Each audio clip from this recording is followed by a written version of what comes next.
Hello, good to have you on the program. This time it's the Polity on Captain Television. And of course, each time we come on the program, the Polity, what we do is to discuss the things that have to do with the matters affecting the polity.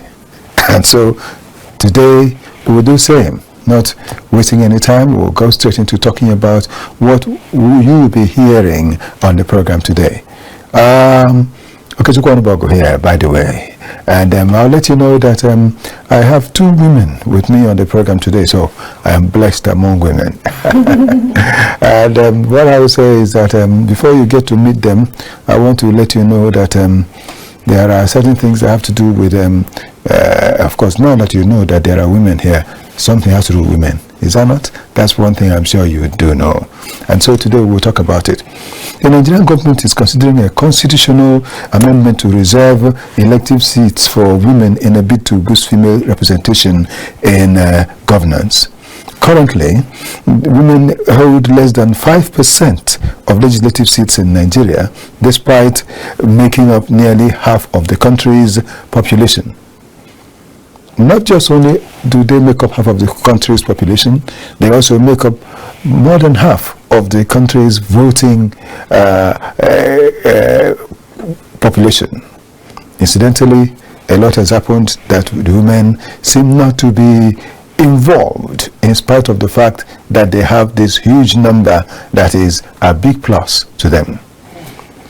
Well, the proposed reserve seat in National Assembly, they intend to say that 10% of the seats, that is 55 in the House of Representatives and 27 in the Senate, will be reserved for women, while 5% will go to the persons with disabilities. It's all part of it.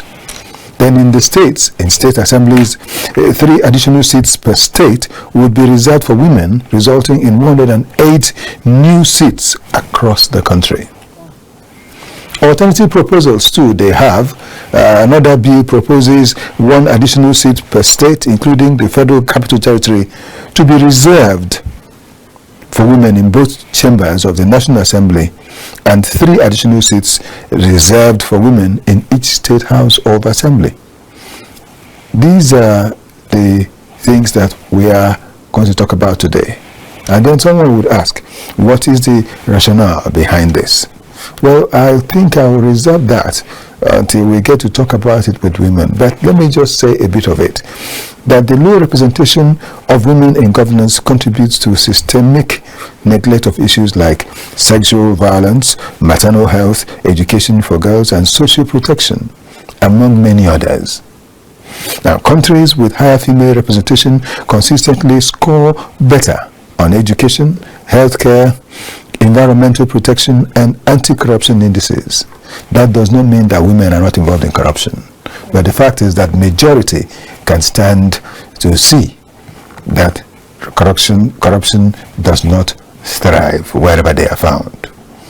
Well, that is it. We'll still talk about this and a whole lot more. But I won't want to, as I said, take much of your time of talking about this. I will want to go straight to letting you know, or rather meet the women with whom I will be on the program. I'm already on the program with today. And one of them is a politician. The other one is not. But you get to know what she is, for which she is here to. And that one, that is a politician, happens to be the national women leader of a political party in Nigeria. And not just is she the women leader, national women leader of that particular political party. I also found out that there are women leaders in political parties all across the country, all the political parties. Now at a stage they all had to meet. You know, women, they know how to meet. And so they met again, and in their meeting, they decided in that meeting to have their own leader. I'm talking about the person that will be the leader of the national women leaders all over the country. So she is the numero uno women leader in Nigerian politics. That is the person I have on the panel with me today. I'm talking about somebody you'll be glad to meet. Very soft-spoken, very simple, and very powerful. please, I introduce Dudu Manuga. She is the women leader. You're welcome, ma'am. Thank you very much, and thank you also for inviting me on the program. Right. Next to her, I have another woman, as I said, who is not a politician, but then I would say she's the mother of many politicians because she is a spiritual mother. She is a minister of the gospel. But apart from that, she is also a health coach. But this time I'm talking about mental health coach. You know, when you talk about the fact that for a while the women have been around and I don't know what to say, but I would say that they don't bother to get involved in politics, or that they feel very easily knocked off. I don't know which. They will help me to understand more today.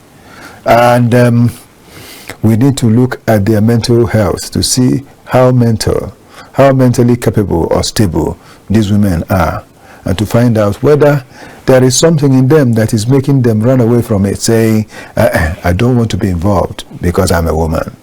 Well, someone will help us understand more of it. And so this is Tayo Lani. Tayo Lani is the mental health coach here with us. You're welcome. Thank you very much for having me. Thank you so much. Now we want to look at it again, the topic for the day, and that's talking about special elective seats for women. We've talked about it. I want to ask, Dudu, why do you think there is need for this special seat for women in elective positions in Nigeria? Thank you very much. You've already started giving yes, some of it, yes. But let us look at how things have been going for women in Nigeria. We have been in this patriarchal system in all spheres of life, and that patriarchal system has not been fair to the Nigerian women. In some families, when they have to take a decision on who goes to school and who stays back, maybe resources are not enough, they will tell the girl child to stay back, and the boy, you go to school. So this is just one of the examples. There are so many things, and that is because our society has always had a stronger leaning towards the males than the females, and that is why women have not been given the opportunities that come to men, you know, just free of charge, so to speak. Though these opportunities are always available for men, but for women, they don't just come easily. Women have to fight for it. Women have to struggle for it. Women have to lobby for it.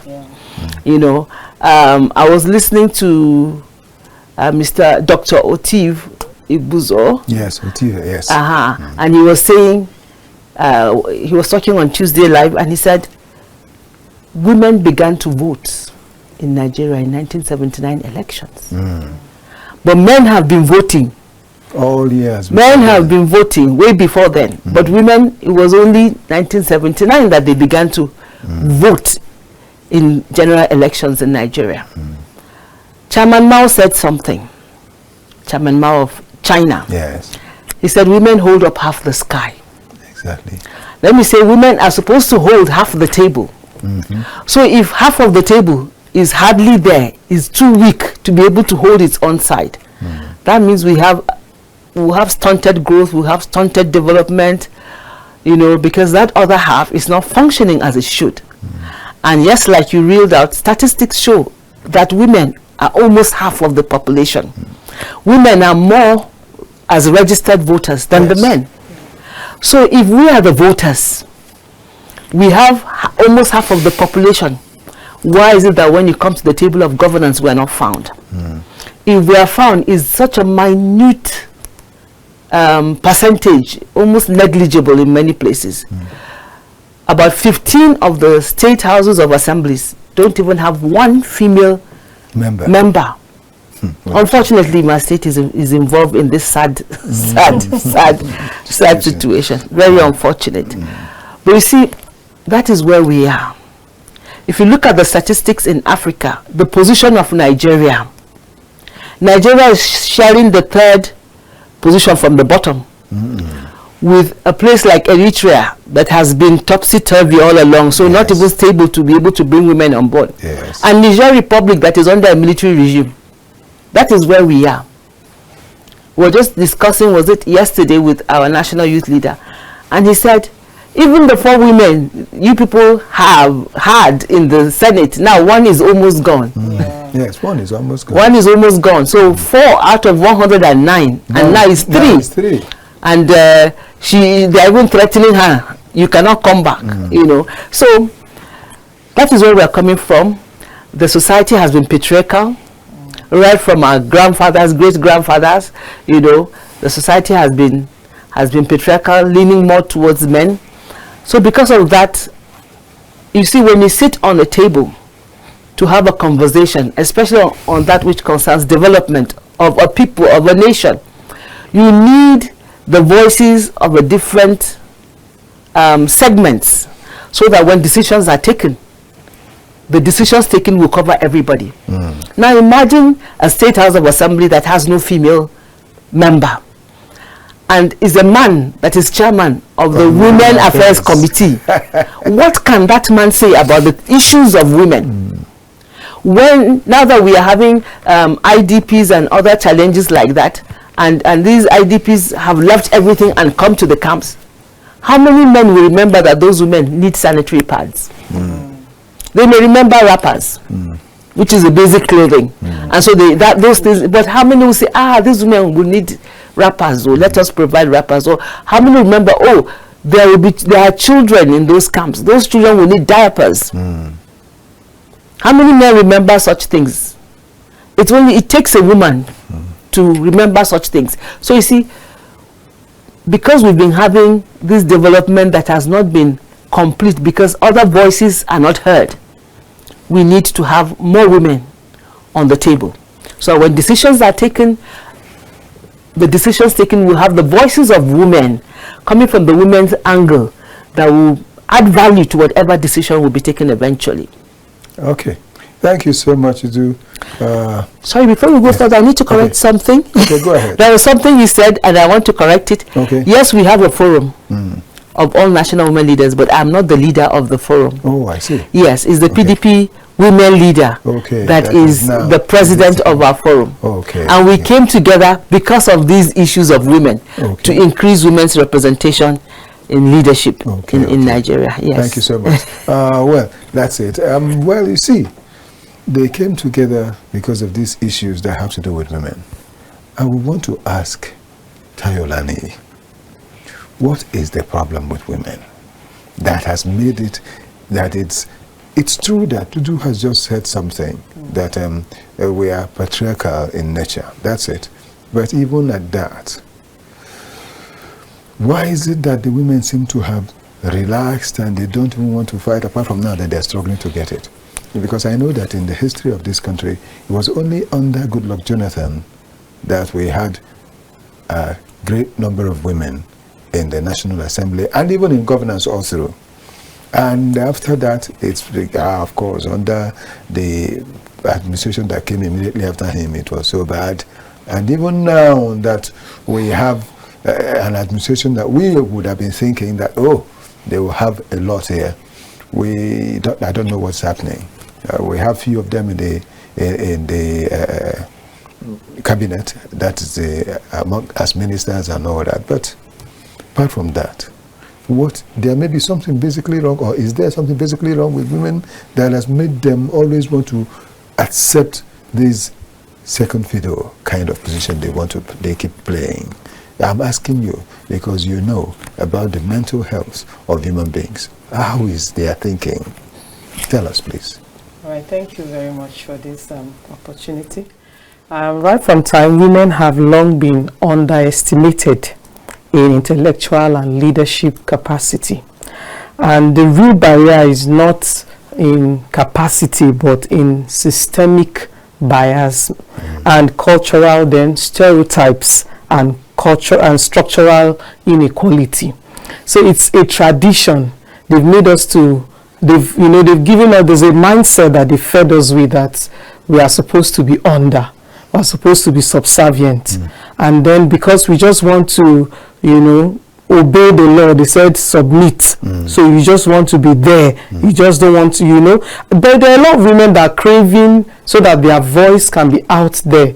But a lot of, because of the systemic bias and the cultural stereotypes, that's what keeps, making the women to stay under and wouldn't want to come out. And as a result, a lot of women started going through low self-esteem. Some, they have it in them, but they cannot just voice out because of the culture, because of the stereotype, you understand, the cultural stereotype that has already been placed on a woman. But despite history shows that women excel in leadership, governance, and peace building, women are excelling so much in that. And research in psychology and leadership shows no difference in intellectual capacity between men and women. In psychology, both men and women have both the same capacity to be able to undergo through the stress, because politics has to do with a lot of focus, a lot of intellectual, a lot of stress, and so much capacity that needs to be, a lot of resilience. And women bring emotional intelligence, resilience, negotiation skills, and empathy qualities vital for leadership. So we are multitasking as women, and women have the ability to do different things at the same time. We are wired for that. So because most times people look at women, that women are not capable of doing so certain things. Like I mentioned in one of our broadcasts, I said there was a time I went for an interview, and there were a lot of men there and there were a lot of women there, and I was one of the women that was there. I was pregnant that period, and when we got to the interview table, they were laughing. They were telling me, "Madam, what do you want to do with this heavy with this heavy load where you carry?" The way they say, with this heavy load that you carry. I said, just give me the job and I will be able to, let you see what I can deliver. And just for being pregnant, they said, "Madam, so sorry." They didn't even interview me. They didn't ask any question. They just said, "Madam, please go and rest. When you deliver, you come back." And and many organizations are not giving women jobs because they feel women are full of excuses. Women will take a maternity leave. They will take a menstrual cycle leave. Pain. We normally have menstrual pain and all those things. Yes. Before I'm sick, I'm having headache, my leg is paining me. Now the women are full of excuses. Mood swings, and then they feel weary. But I want to let us know that women still go through those pain and still are productive. We go through, we are having menstrual cramps, we still attend to our children, we still attend to our husbands, we still go to work, we still do a lot. It's just when it becomes so, when it's emergency, that's where we now take excuses and all that. Although I'm not speaking to some women that could be very lazy, but there are women that are very hardworking and determined, that when they want to achieve something, they make up their mind to achieve it. So I'll basically say it's as a result of all this cultural, systemic, bias that people have towards women that has made women to remain under and wouldn't want to come out, and that has resulted to a lot of women going through low self-esteem, and all they want to do is just to hide under a man. Meanwhile, they are capable of doing it, and just the little leadership role we do within our homes shows that women can do much more. And thank God for people like what do you call it, Ngozi Okonjo-Iweala. Yes, thank God, see women like that. We have women like Angela Merkel from Germany. I'll come to tell you about them. We'll talk about them because that's one major thing I also have in mind. Yes. Don't mention them yet. I'll return to you, so we'll talk about them. Let me add a little to what my sister has said. Okay. You see, one of the things that make women to stay back is the violence in politics. Okay, violence. Issue of violence. And let me just say, violence, not just physical violence. There is psychological violence as well.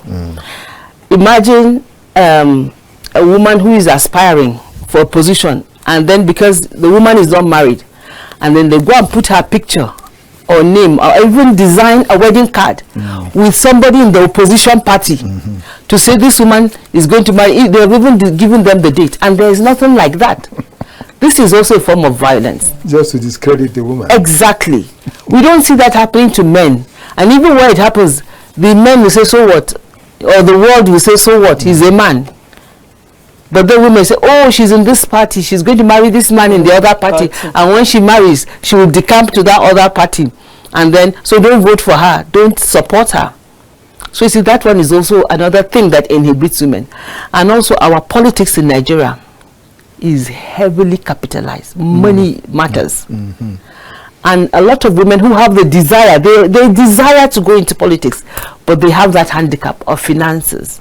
So that is also something that inhibits women from coming out. Okay. Yes. Can I just add another thing? Okay, go ahead. Sexual harassment too.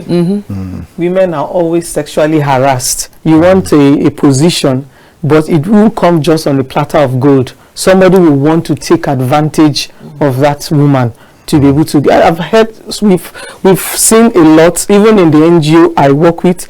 We've seen, you know, all those kind of sexual harassment. Before they will give you a job, they will expect that woman to come and sleep, or you understand. Even in political positions, there are a lot of yes, just because a woman wants to vie for a seat or a position, so they sexually harass her, and that threatens her. Especially women that are decent, that are not into that, so they tend to pull backwards too. Okay. Looking at the fact that it is in the hands of women, I want to say, to get other women up. Why I say this is that we have seen on many occasions where women who eventually found strength to come up for elections will come, they'll do their campaign and all that. At the end of the day, knowing that women are more than the men in that voting exercise, you still see that the man triumphs over that woman.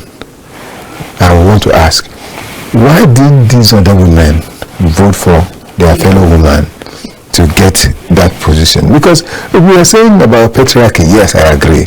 But what about the fact that the women themselves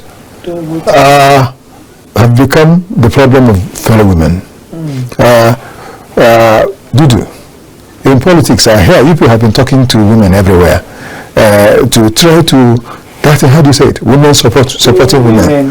Yes. How far has that gone? Because this is part of the things that should and would enable the emergence of women in electioneering campaign programs. Well, on that issue, the men have been drumming it into our ears for so many years, especially when Sarah, Madam Sarah Jibril, came out to vie for the position of the president. They said, how come she got only one vote? Which means she voted for herself. You see, let me explain one thing. Political parties and in their campaigns and mobilization of support for their candidates, they want to push the best person. Now, if in party A there's a very strong man, and in party B there is a woman who is not so strong, I'm talking about mustering followership and all that, and you look at the chances of the person being able to win, and you see that this one doesn't have what it takes. Yes, I'm a women leader. Before then, I have been in the gender activism world for over 10 years. Okay. But looking at it from the political aspect, every political party wants to win. And so what will they say if they see that they are not able to bring out a strong woman and they have a strong man? They would tell their women to vote for the man because they want to win eventually. It's all about winning for political parties. And then again, I have contested for the House of Reps in my state. And I know at that time, a lot of women also came out to say, oh, I'm contesting. But you see, one thing I have found out, not all women who say I want to contest really intend to go the long haul. to get that seat. Some of them come out with the intention that after everything, if their party wins, they will consider them for an appointment. They are not really all out to win. Yes, there are some that are all out to win, I agree. But I'm just giving you some of the issues around women that come out to contest.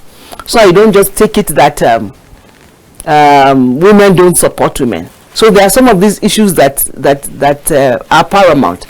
And then yes, when the women come out, and some even pick the ticket, and they go to contest, still let me tell you, the voters, and even the female voters, will also look at, if I vote for this one, will my vote count? Not just count, will it help this person to win, or will it be wasted votes when others will prefer not to vote for her? That other person, yes. So you see, we have these challenges. And I think women have started the campaign that, look, I remember one of the conversations I was at with some people, and we're all women, and the women said, look, we need to reach a point where we'll tell ourselves, it doesn't matter the party this person is from. Because, you know, the party also matters, because we're a party when you are on the platform of a party that can protect your interests. Because you see, Nigerian elections have reached a stage where almost everything is finalized at the courts, not at the ballot box. You know, so they will now look at, can the party protect this person's candidature or results? Because almost everybody will always eventually go to court. You know, so you know, these things matter. Some of the parties are not strong enough to help protect the woman. Maybe she won, and then the result is given in favor of somebody before even the courts. There's a need to now take the matter to court to fight and say, look, I won, and prove it. But if she doesn't have the resources, and the party also doesn't have the resources, because going to court is not a child's play. You have lawyers, you have to pay, you know, so many things are going to logistics. And sometimes some of those women just say, let me let go. Even when you know you won, you just say, let me let go. So there are those things. But yes, women are now saying we need to support ourselves. Let us reach a point where we say, as long as it is a woman on the ballot, irrespective of the party, let us push this woman forward. Just, you know, you mentioned something, that there are some states, which is true anyway, there are some states where you do not have a woman in the assembly. Yes. And when they talk about women affairs, a man becomes the chairman of the Women Affairs Committee, and other men will be members of that committee. There's no woman there. Some years ago, you had in some states a man being the commissioner for women affairs. Some years back we had that in Nigeria. So you know, these things are not right. They're not. They're not right, and that is why the issues of us women now coming to say, look, if we hold up half the sky, if we're almost 50-50 in the population of Nigeria, I think it's about 49.5. So why can't you allow us to also bring our own contribution to nation building, bring our own contributions to development of Nigeria? You see, because in school, some women even beat men in the class. In fact, not some, many. Many beat the boys in the class. Some take first position, some second, some third, and then leaving the boys to take the 40th position and all that. How come nobody talks there and says, no, the boys have to be at the front? You know, we go through from nursery school, primary school, and we find that in all those stages of education, showing that women's brains are not lower in capacity than those of men. So you see, the issue that she mentioned earlier, culture, tradition, a lot of times they also come in. Some men, you know, the opinion leaders, the godfathers, the gatekeepers of some communities or some parties will say, no, we cannot have a woman representing us from. Oh, don't we have men? So now if they say, who is the leader it is a woman that will be the leader for us, men. So we now come and be bowing before her to greet her. So we have all these issues that are working against it. But I tell you, the thought pattern of the women and then the actions are changing, because we've realized that if we don't stand to support ourselves, in the end, we will have no woman in any legislature, at the national or at the state. If we don't support ourselves, we will not have it. So instead of saying pull her down syndrome, as they used to say in those, no, lift her up now. Yes. We are lifting each other up. And that is why the Forum of National Women Leaders was formed. National Women Leaders of registered political parties, all 19 of us are there. And we have told ourselves, yes, we agree, we are from different parties, we have our focus, we have our manifestos, we have the things that we are pursuing as a political party. But when it comes to the issue of women, we are putting partisanship aside. And we are saying we are all standing on the same page to ensure that women stand with women and push for increased representation of women in governance. Thank you. These days, there was something you mentioned I need to also stress and bring something else out of it. Talking about women in schools, and then they beat the men, or say the female gender beating the male gender in their classes. Even on a physical note, I know of somebody who used to be so strong. I don't think the strength was taken away from her. She used to beat boys, yes, physically speaking. She used to beat boys anyhow. Wow. That boys don't get mad and get to her. When their madness sees her, it will clear. It will come. Yeah, because if not, she would deal with them. Incidentally, this young lady got married. And let me say she got involved in an abusive marriage. Can you believe that this woman that beats men will now relax and let that husband beat her? And one day I had to ask, what is wrong with you? What about your strength? I have known that you beat males anyhow. Beat that one now. He said, no, he is my husband. There's nothing I can say until he kills you. Is that what you want? Until he kills you, then you know that you should defend yourself. It went on that way. It went on that way, and it got to a point that, as we speak now, they are separated. Better for her than stay there and be killed. I am telling you, if it were my own daughter, I would beat my daughter for letting that man beat her, since she has the strength to beat others also. But another thing I would like to say is that mentally she has been dealt with. She has been tortured. She has been conquered mentally. And with the messages she hears, maybe from her parents, telling her, as a woman, don't try it. A woman, that's what we call the culture we're talking about. A woman who should submit, no matter what your husband does. Don't question him. No matter what he does, accept the whatever he dumps on you. Accept anything he does to you. He's the head. You should not question his authority. And sometimes men go wrong, and still they will still say don't question. So that thing has built something inside of her that mentally she has absorbed that mentally, and that's affected her. So even when she wants to react, she will just remember those words, and that will now hold her hands, and she won't be able to do anything. A lot of women are going through those abuses. They beat them up, they deal with them, but still they are still there.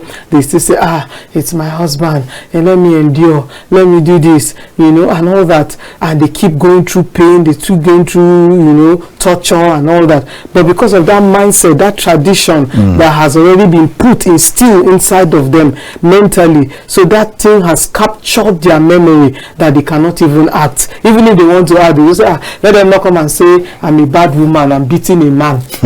Let them not come and say, I'm this, I'm doing this. I remember there was one of our long-term, I think, daughters, one of daughters in faith in the Lord, who worked with me. She was my first PA, she's a taekwondo, I think black belter. She's a black belter. So she told us about her husband, to marry her, and she finally married the man. And when she married the man, she believed, she had already told her when she was getting married, they said, you know you're a black belter. Don't go and beat the man, oh. Don't go and do this to the man, oh. Go and do. They've told her so much, so she put that in her mind. So the man told lies, told her that he was working as a carpenter. So showed her a fake shop. Meanwhile, it's not his shop. It was a friend's shop. So the man was not sincere from the beginning of the relationship to her. She also does this buying and selling. She sells products. So she goes out under the sun, sit under, because she didn't have a shop. She sits under the sun, goes to parks, she sells her products, and then that man said they've told her you submit everything. So she comes home and gives the man the whole money. So before you know, she had gathered almost 800,000 in the man's hand, and then it was time for them to renew rent, and the man didn't renew the rent. She didn't know, and the man didn't tell her anything. How she was busy submitting money to the man, thinking the man would if she asked money for food, the man would say there's no money for food. There was a point in time, it was time for the rent. The man didn't pay for the rent until the landlord gave them few months, and after the rent had elapsed and they were not for paying, the landlord came and ejected them. And when he was ejecting them, he was not around. He threw her and the children, two little children, very small babies, maybe like 1 year plus, with a little baby she just gave birth. Children, and it was raining season, that period. And I remember she called me, I was telling me about it. I said, how come? Are you not working again? Is your husband not working? You couldn't raise the rent, and the rent was not even expensive. I think it was just like 100 plus. It wasn't that expensive. She now said, Mommy, you won't believe me. All this talking, don't use your black belt. Mom, I will use my black belt now. I will use this black belt. I will use it now. Now, you see what people say. You say, do submit. Give me the money. I said, who told you that? Did you us that preach that one? Did he tell you to give you all the money? Wisdom is profitable to direct. And then you should have studied him. He said, she feels he will do this. I said, okay, fine. Now it has happened. What's the way forward? How do you get a plane? But finally, sir, the man came home. When the man came home, she lifted him up. She used her black belt on him. And immediately the man looked for the money. He produced the money out. You see? So it's like what you said earlier, the culture. It's culture. Because you see, from childhood, there's this indoctrination. This is what a woman is supposed to do. That is why even in the homes, the girl is busy washing plates, learning how to cook. The boy is outside playing football. And even we parents, when we're buying toys, we buy the baby for the girl to learn how to be a mother. You buy the small boy aeroplanes and cars. To learn how to be a man, to be professional. So there's this indoctrination, and just like what you said, there was a time, because I have an NGO in Gombe. So a few years ago, we were in a rural community talking to women about being part of leadership, governance, and how it is important it is for women to step in. There was this young mother, I think she was in her 20s, with a baby on her back in that community. And she said to me, women are not supposed to be leaders. Oh, not supposed to. Said leadership is not for women. I said, did you go to school? She said, yes. Up to what level? She said, JS. I said, okay. Were you all sitting for exams? She said, yes. Were there boys and girls in your class? She said, yes. Were some girls doing better than some of the boys in the class? She said yes. Because what she told me, when I asked her the reason, she said because women have small brains. Somebody told her that. Yes, she did not just speak it. Going on with that. It's somebody that told her, maybe from home or maybe from her husband, somebody that wanted to keep her down there in life and not to be better, said women have small brains. So she told me, she said women have small brains, so they shouldn't be in leadership. There was a way she said it in Hausa, very funny. Is that it was, when you say it in Hausa, it was annoying and it was funny. And I told her, I said, no, this is wrong. So you see, there are these kind of cultural things that women are told right from childhood, and you grow up, you don't question such things. You don't ask anybody, how come? Is it a scientific thing? that it was measured scientifically and women were found to have smaller brains. Or what really makes women to have smaller? Nobody interrogates that, especially in rural communities. You just swallow whatever you're given as if it's a pill. And so you grow up and you get married and you also pass it to your own children. Yeah. You know, when boys do something, they say, yeah, you are the man. When a girl tries to do anything but say, look, you're a woman, go and sit down. You're a female, go and sit down. You shouldn't be doing this. Is not for females. It's for men. It's for the males. Don't do this, don't do that. You know, but we need to also have parents who can help the girls from childhood to have the right mentality, perspective of life. And I think if we do that, it will start helping. Well, I must say that I have the other side of this same story of the woman that was being beaten by her husband, but stronger. It happened also, this other one was quite stronger than the husband, and the husband was always beating. Then, and incidentally, their home, the girl's parents' home, was quite close to her husband's home. So sometimes while she would be crying, they would be hearing it from their own home. So, and they knew that their daughter was a very strong girl. So one day they went to her or invited her, she came, they told her, you know you can beat this man, don't you? She said, yes, I know. But what do you want me to do? They told her, next time, if he wants to start doing all these things, lock up the door. Deal with him very well. After beating him, run, open the door, and start shouting and crying that he has killed you. So that when people come, they'll see you on the ground. And incidentally, that was what she did. And that day, she shouted more than ever before, after beating the husband. Then people came and they were looking. They said, this man, you want to kill this woman? You want to kill this woman? If you don't want, let her go back to her parents' home. The man did not say anything. He was just sitting on the floor and said, he was just breathing. He couldn't do anything. But that was the last of that sort of thing in that home. That they started living well. Because the man understood quite all right that the jinx is broken. If I try again tomorrow, worse things could happen. And that ended the matter. So okay, now let's look at the fact that we're talking about women in politics and trying to get to have them even take some meaningful positions. Some, you know, there are two schools of thought in this matter, that there should be 3 extra seats for women, just for women. But the other ones, that there should be space for them, not an additional seat, but that the party should make room for women to come in effectively. Which one do you think is better for us? Is it the one that, whether good or bad, there will be 3 seats kept for the women in each state, so that in each state assembly you will have at least those 3 seats that are kept for them, they will be there? Or would it be better for them to go all out and contest, especially when the means are made available? Because that's another thing I was trying to talk about. Is there not a way there could be a purse that could be kept for the women, so that it would be easy for them to pick money from that purse to contest against the men? Number one. Number two, looking at the fact that most of the meetings of these political parties are nocturnal. You meet them at 1 a.m. They are in the meeting, and they will meet from that, maybe from 12 midnight, they will meet till 3:30 a.m. before they start going back.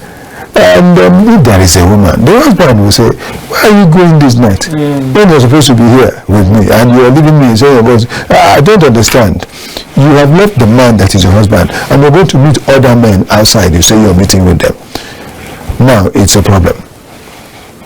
Is there anything that could be done? But I know that when there are many more women, you can influence the fact that those meetings will stop being nocturnal.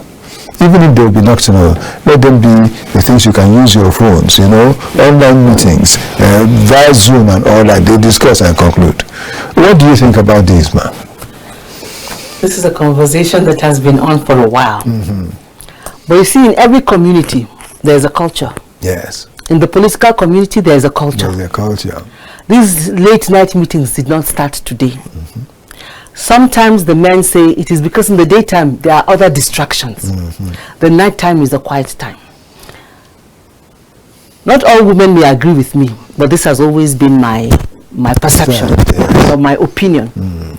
That if you say, I want to enter a terrain that I know in the past is not recognized as a women's terrain, I should be ready to step up. Like I told you, I contested in 2015. For the primaries, I didn't pick the ticket, but at least I went through the contest. Yes.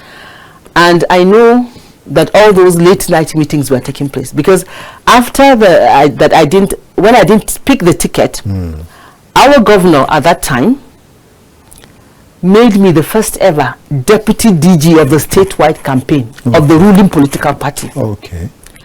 And as a DG of that campaign, I have no reason to say there's a campaign meeting, and Dudu is sitting down at home and saying, I'm a married woman, I cannot go.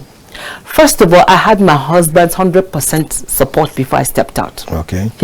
There are some times that I go for those meetings with my husband. He will drive you. So when I enter, he's in the car with the driver. Okay. If he wants to sleep, he will sleep there. But to show that he was supporting me. And yes, the meetings, I couldn't do anything about that, and I needed to be there. So he will stand with me because I'll come back at 2 a.m., at 3 a.m. because the meetings sometimes don't start until about 11, 12. Yes. You know, and so he supported me fully and ensured that, first of all, there'll be no excuse that, we knew it. She's a woman, she cannot do it. There wasn't that excuse. Nobody could say, she was not coming. I was always present. Whether the meeting is in the morning, afternoon, evening, or night, I was present. And I don't leave before others. Yes, you wait. I will stay until they come to dot the final I of the meeting. And then I live with everybody.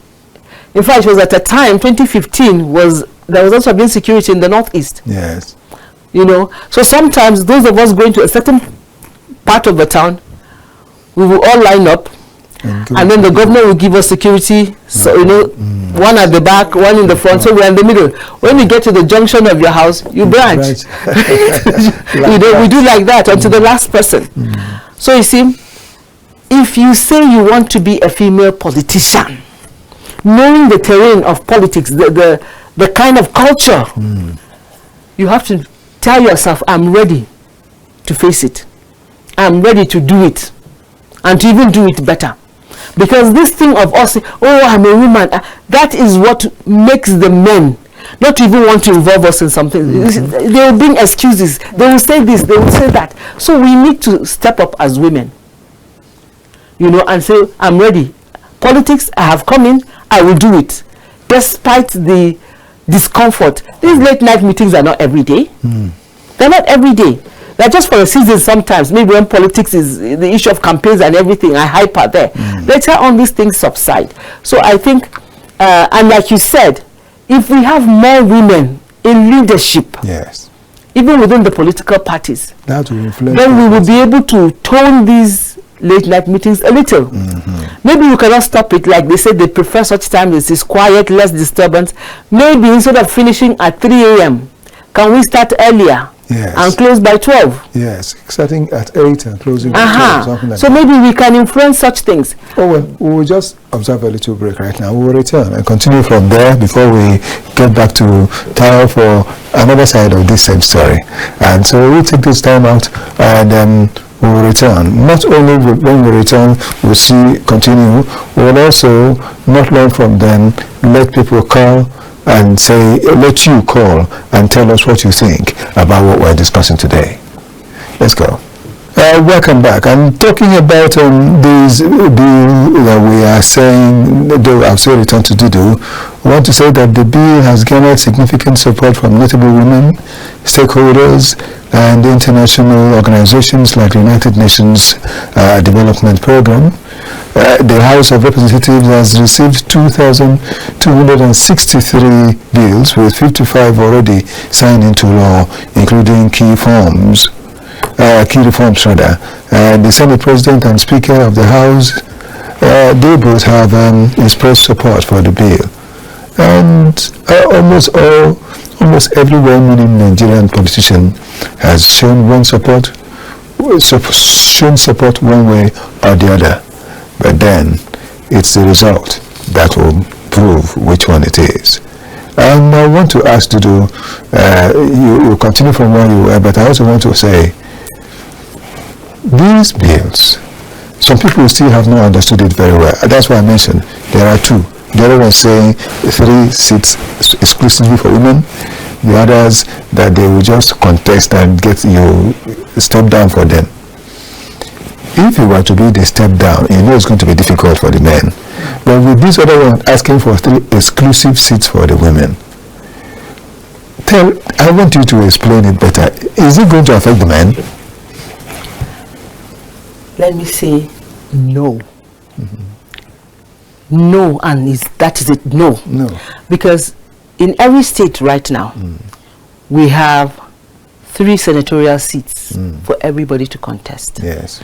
Then, depending on the number of local governments, we have House of Reps seats. Yes. And then, same thing also, depending on the number of local governments, the states' assembly seats are there.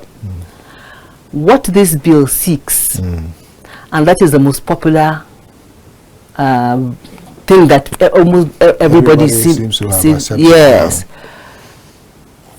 Apart from those 3 senatorial seats per state, there will be 1 additional senatorial seat.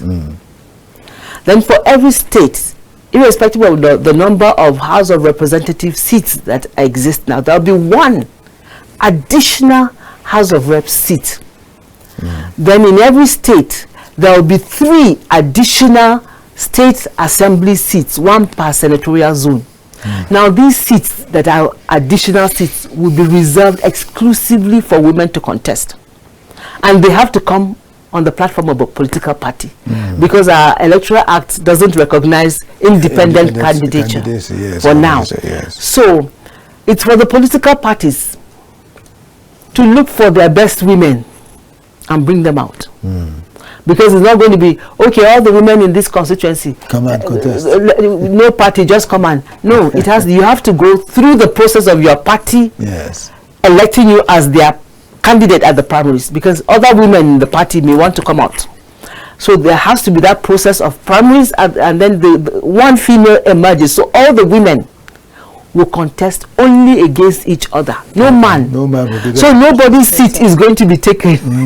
Nobody's seat is going to be. So it's better like that than saying let everybody contest, men and women. Then you give 1 seat to a woman. Which man will want to step down? Yeah, nobody. What compensation are you giving him when he steps down?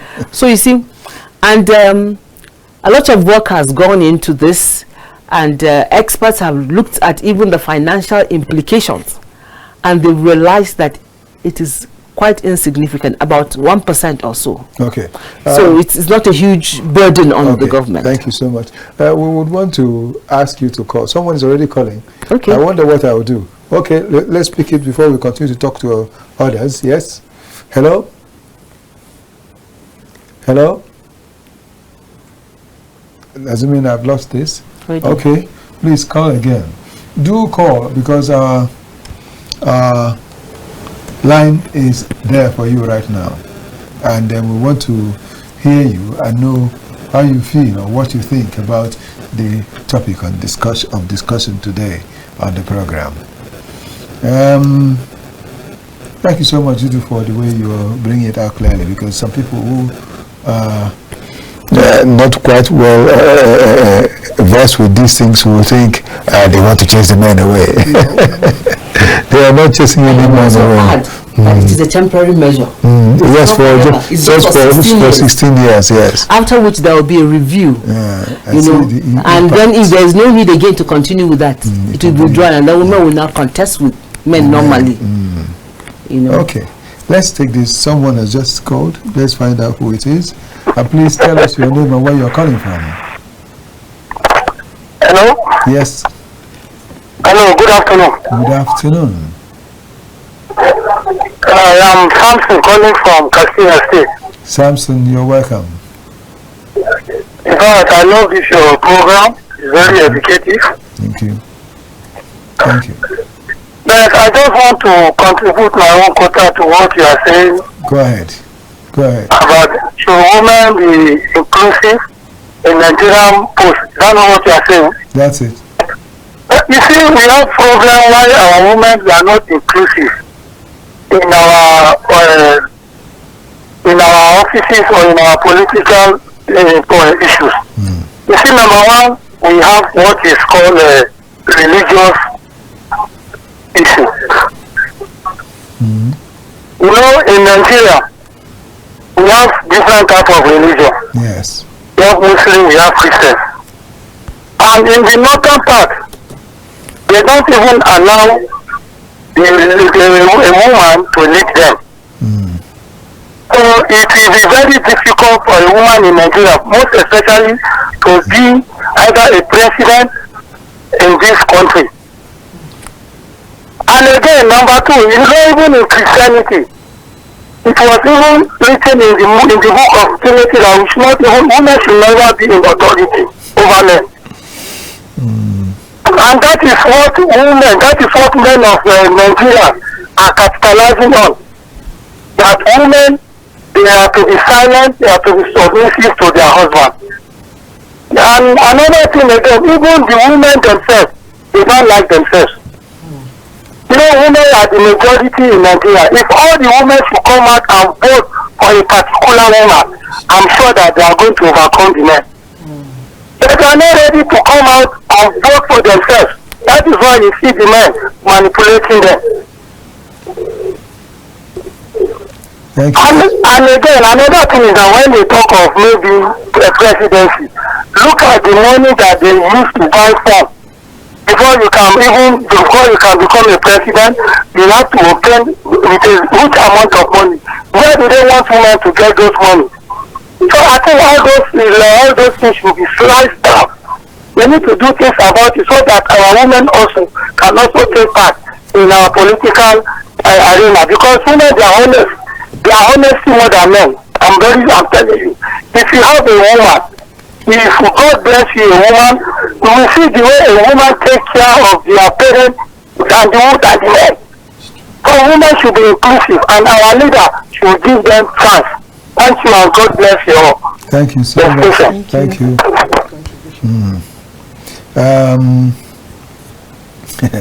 Next afternoon, I want to say something. Well, were you through before? We were saying before we cut. Yeah, I think basically. Okay. Talking about this inequality and all that, we have in the soccer world, in the football world, in the sports world, what is happening today is just the women that are everywhere. Nigerian women. And they are the ones that have got both the senior and the junior athletes got gold and all that. In fact, on one, they got gold, silver, bronze. You know, this African thing they did here in Nigeria. And it was beautiful. And our males, I don't know what's happening. Okay, let's answer this. Hear this one first. Yes? Hello? Yes. I want to give you a call. I want to place a call on contact you. Go ahead. You're already on it. Just tell us your name and where you're calling from. Okay. So, And just have to leave one of your TV set, that's all. I'm Yomi from Lagos. Okay, Yomi. Just stay away from the TV set. This is my contribution. Okay, Am I clear, please? Yes. But you can reduce the volume of your TV set or you stay away from it. Okay. Okay, thank you. Thank you so much, Yomi. This is my contribution. It is not just about maybe like, it is not a free, leadership is not a free something that is given. Even no matter the amount of tickets or so that they try to leave out for women. Even as men, even individually as men, you have to do extra things to ever become a leader. It is not something that if anybody is giving you anything, then nobody will give you something above them. They will give you something that they will be able to still say you are within their reach or something. So if any woman or if women really want this, it takes more than what it like. I have no issue about women being inclusive in government, but I do not simply think women or any like I would like to see that woman that has what it takes to become a leader. Firstly, you have to have the stomach for violence, whether you accept this or not. That is it is something about leadership. You have to how many women can have the stomach for violence that men have? Let's even talk about this country, Nigeria here. Both the bad politicians and the let me not say bad politicians, but the kind of politicians that we have, let's put it that way. We have to have the stomach for violence in order to even to be able to reach to anything. The only thing that having that stomach for violence now means that okay, you should do that violence, but you have to have that capacity for violence. So that is one. And also I would also like to just point out that in America, it was when they actually included women. One of the things that men look about in women in terms of leadership is even judgment of the leadership. In America, when they included women into it was like they made it they included women into the legislation, something about the legislation, and then that was when the bill of gay was passed. It was the vote of women that surpassed the men in that district that actually now made the bill of gayism and lesbianism passed, now making it what it is legally now in the country America.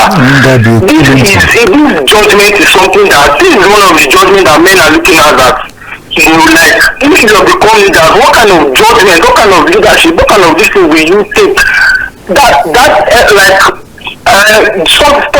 may not be in the light of Nigeria, but something in that light group I'm trying to just point about. That it was when the women were included in the law of something. That was when the law of women gazing was passed, and that was when the women vote was what surpassed and what made gazing what it is in Nigeria.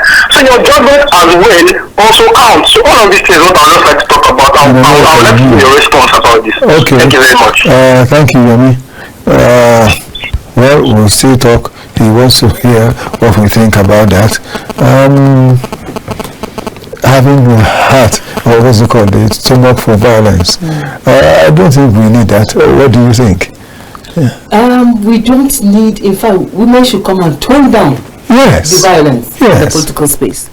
But you know, research has shown that women in leadership, women in decision-making positions, they add value to the things that concern them most are like education, you know, family, things that will promote the family, you know, the well-being, social welfare, things like that. Yes. Women don't promote violence. They shouldn't, in actual fact. And you know, they say that when you train a woman, you train a generation or a nation, and a lot more. Yes, let's, please, before you bring to emotional... okay, go ahead. We've lost that. We will call back. Okay, women bring emotional intelligence, and then we have this resilience and negotiation skills.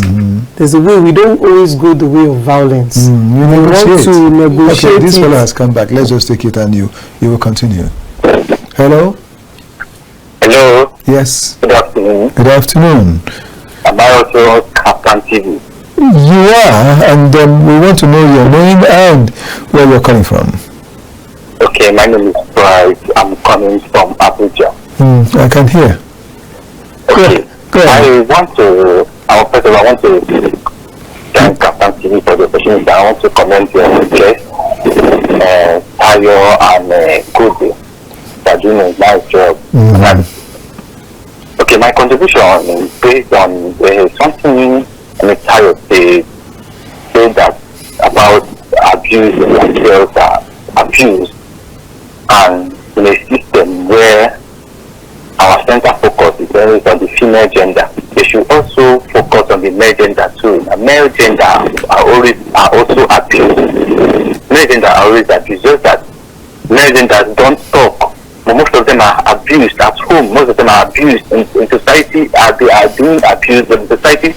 Are not putting effort or putting interest in them. They are only focusing on the female gender. So I feel like this should be corrected. should also be a center focus. The focus should also be channeled to the both gender, both male and female. So that is my contribution. Thank you so much. Thank you so much, Bright. But the truth is that the main reason for which that has not been mentioned is that it's women participation we're talking about today. But it's okay, we've taken note of it. Yes, you conclude what you were talking about. Okay, like I was saying, I said that women bring emotional intelligence, negotiation skills, we have empathy, you know, and we bring those qualities vital in leadership. We always don't want the way of violence. We always want to negotiate. It's when it's not working with the negotiation, that's when you begin to see women turn into violence. But most times, we have all those skills, negotiation skills, we have empathy, we have this, please? Intelligence. Thank you. Just a minute. Let's see. Yes, hello.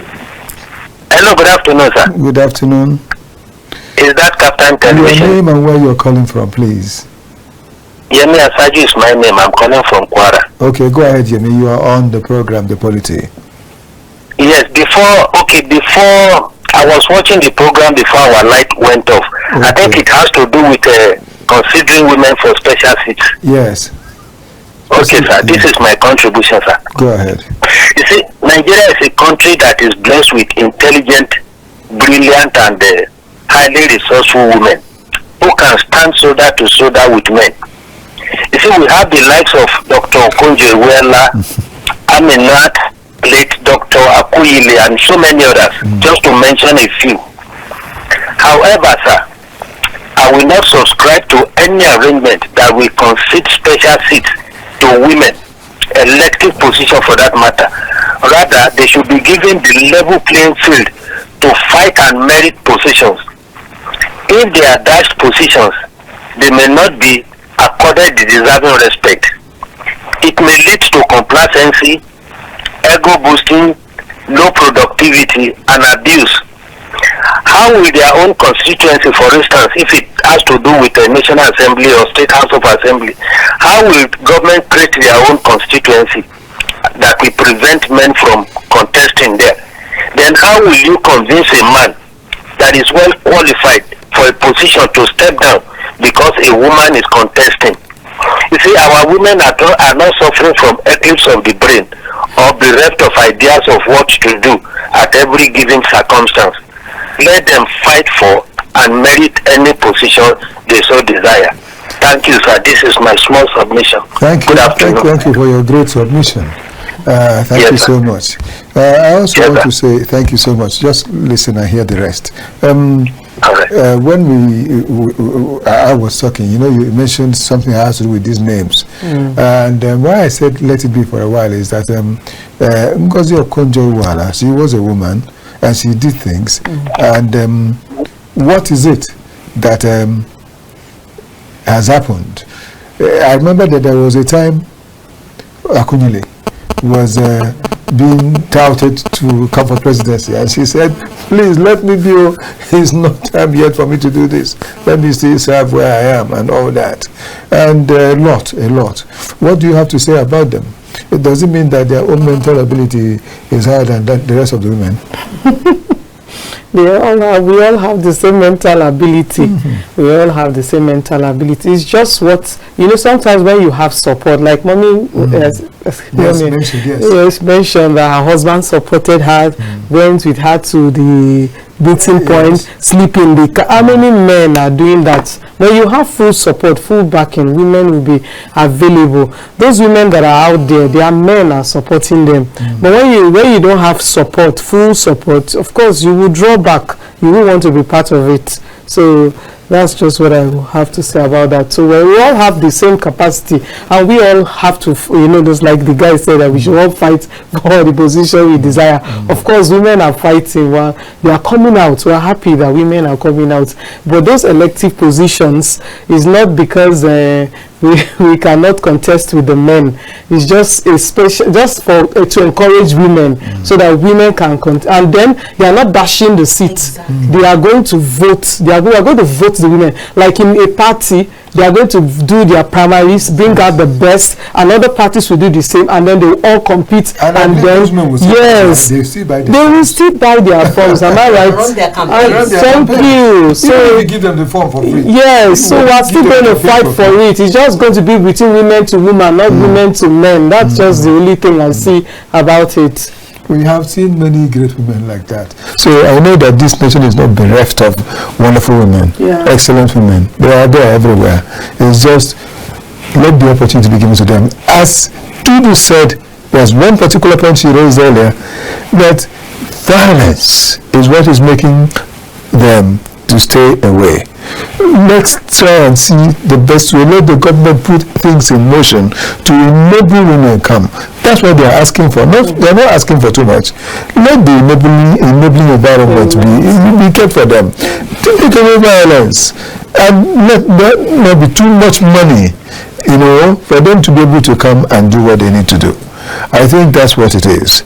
Well, we will be going towards rounding off, but as I was saying, that we have had women in sports doing better. Even the FIBA, our girls went and brought the trophy for Africa here, and our boys tried and they couldn't get to the semi-finals, and a lot has happened in so many ways. So there are no reasons for which people should stay, but rather there are reasons for us to encourage our women to come out, as many as they have the mind to do it, they are willing to do that. Let them be encouraged so as to come out and do more. Can I just say something in response to what I think it was Samson from Katsina State, bringing the angle of religion. Yes, religion. Religion. The two major religions in Nigeria, there is none of them that categorically says women shouldn't be in leadership, any form of leadership or governance at all. No. And even when he talked about, that the Bible says women should submit. Yes. The same Bible says, submit yourselves to one another. Yes. So men also submit. Yes. Women also submit. That's so correct. I think we need to have an understanding of what scripture means, whether in Islam or in Christianity.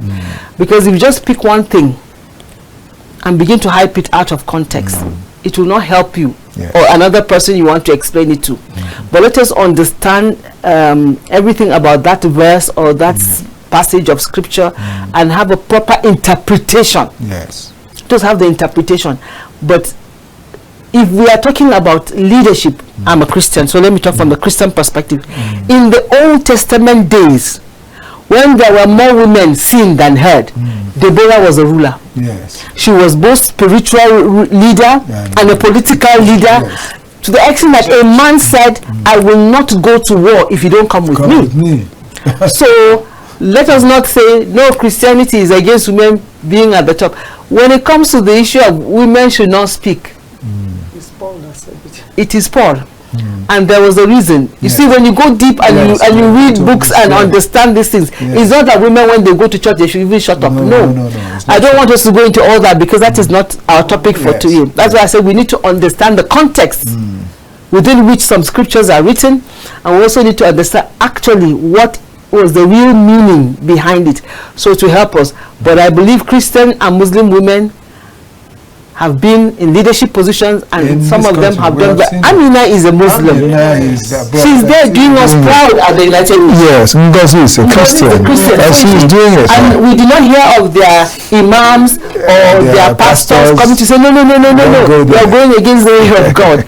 So let us understand how these things are, and let us encourage the women more. Thank you. Yes. Okay. Can we hear from you what you would want to say to the women? Now that you've proven to us that men and women that were the same as far as having ability. In actual fact, in most cases, women even have more. Because when we talk about the things that women do, there are many things you people do that we can't do. How do you encourage them to forget these things and come out? Forget the tradition, the religion, and all these, and come out, because they'll be supported. Okay, I just want to encourage every woman out there that's interested in coming out for leadership positions. Please be bold about it. Embrace that desire and come out, share with somebody that can encourage you to be able to come out for these positions. We need women like you, to come and, help out with the legislations and the leadership of the nation. So please don't hide behind. Don't let culture bring you down.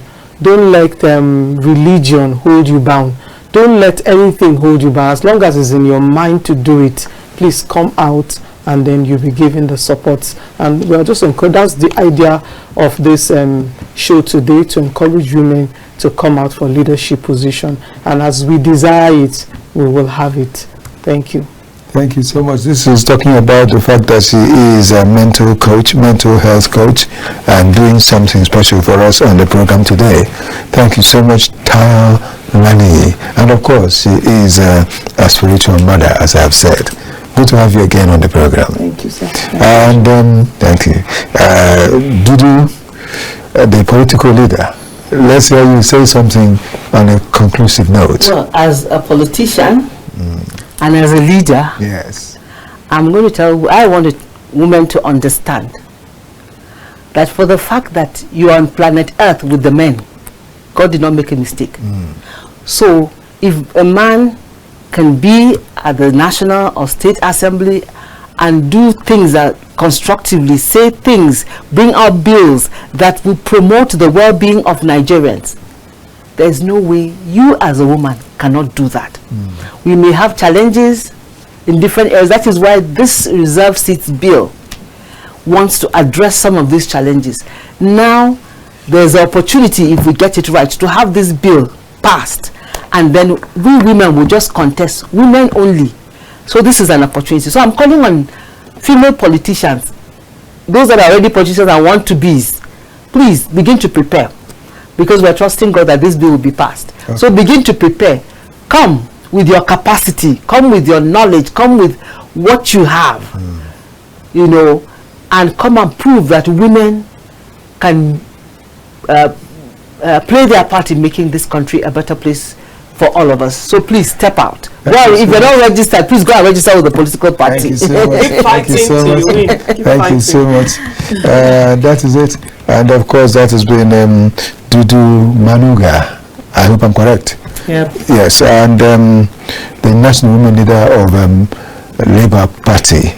And this is how we'll be saying that it's always beautiful to get to find people do what they know is good and work on it and perfect it. That's what these two women have tried to show us today, and may we continue with that. And don't forget, always look out for that which you know you can do and be happy in. That's above all else. Not that you're being forced to do that. Anambra State has always been in the news for something good. Anambra is the first state that has had a female governor. Anambra State also is a state, I think the first state before we now had this accidental one that happened in Lagos, as a speaker of the House of Assembly. A woman was there for a long time. And so let it happen in your state. Support the women for greater glory to come. And this is how we'll be rounding off. I want to say thanks to all the fellows, colleagues with whom we've worked today and achieved a lot. Chukwu Nanueke, thank you so much. Sam Mwankwo, thank you. Bright Chukwebue, who doubled today. Chidera Obu, and a whole lot of other persons with whom we have worked.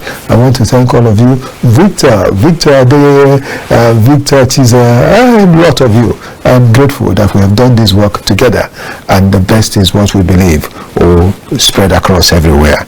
May God bless all of us, and I'll say to you, may the very best happen to us all the time. Habib, thank you.